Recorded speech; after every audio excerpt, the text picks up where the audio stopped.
લઈ જઈ રહ્યા છે। મારા ખેતરનો કોઈ પરવાનગી નથી, છતાં મારા ખેતરની અંદર નુકસાની કરે છે। નથી આ લોકોએ નોટિસ બજાવણી કરી મારી સાથે આજ સુધી। મહેરબાની કરીને તંત્ર ધ્યાન દે। સોશિયલ મીડિયાની અંદર એના વિડીયો જોયા પછી ખેડૂતના દીકરા તરીકે ખેડૂતોની લડાઈની અંદર એને મજબૂતાઈ મળે એટલા માટે અમે આ લડાઈમાં સહયોગ આપવા માટે આવ્યા છીએ।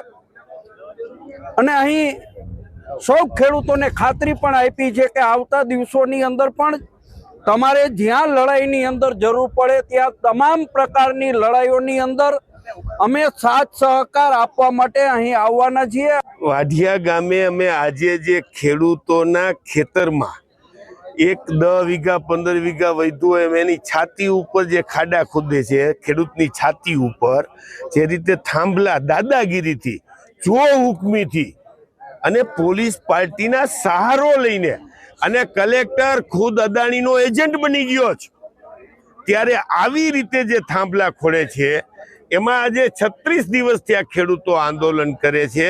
એ આંદોલનની સામે અમે એમને સપોર્ટ આપવા માટે આવ્યા।